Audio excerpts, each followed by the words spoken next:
കൂട്ടുകാരെ, നമുക്കൊരു കഥ കേട്ടാലോ? കഥയുടെ പേരാണ് സിൻഡ്രല്ല. സിൻഡ്രല്ല സുന്ദരിയും ദയയുള്ളതുമായ ഒരു പെൺകുട്ടിയാണ്. അവളുടെ ലോകം തൻ്റെ പ്രിയപ്പെട്ട അമ്മയുടെ മരണത്തിൽ തലകീഴായി മറിയുന്നു. അവളുടെ അച്ഛൻ ഒരു വിവാഹം കഴിക്കുന്നു, ദുഷ്ടയായ സ്ത്രീ. രണ്ടാനമ്മയും സിൻഡ്രല്ലയോട് ക്രൂരരാണ്. വീട്ടിലെ ഒരു വേലക്കാരിയെ പോലെയാണ് അവളോട് പെരുമാറുക. ഒരു ദിവസം രാജാവ് ഒരു പന്തെറിയാൻ തീരുമാനിക്കുകയും എല്ലാവരെയും ക്ഷണിക്കുകയും ചെയ്തു. രാജ്യത്തിലെ യുവതികളായ കന്യകമാര് സിൻഡ്രല്ലയുടെ സഹോദരിമാർ അവരെ സഹായിക്കാൻ നിർബന്ധിച്ചു. പന്തിനായി തയ്യാറാകുക. ഒരിക്കൽ പോലും അവർ അവളോടൊപ്പം പോകാൻ താല്പര്യമുണ്ടോ എന്ന് ചോദിച്ചിട്ടേയില്ല.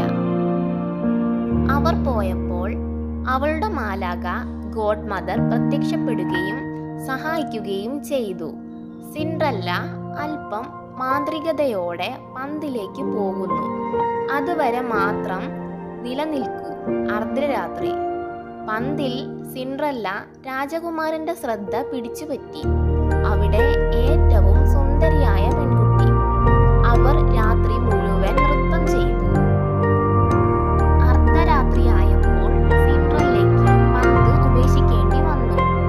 അവളുടെ തിടുക്കത്തില് അവളുടെ ഗ്ലാസ് ചെരുപ്പുകളിലൊന്ന് കാലിൽ നിന്ന് വീണു. രാജകുമാരൻ ഇത് കണ്ടെത്തി ചെരുപ്പ് ധരിച്ച് ആ ചെറുപ്പക്കാരിയെ വിവാഹം കഴിക്കാമെന്ന് പ്രതിജ്ഞയെടുത്തു.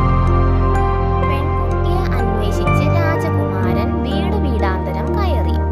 അയാളുടെ കാല് ചെരുപ്പിന് യോജിച്ചു. അയാള് സിൻഡ്രല്ലയുടെ വീട്ടിലെത്തി. എന്നാലും സിൻഡ്രല്ലയുടെ രണ്ടാനമ്മ അവളെ തടയാൻ ശ്രമിച്ചു. ഗ്ലാസ് ചെരുപ്പ് തികച്ചും അനുയോജ്യമായിരുന്നു.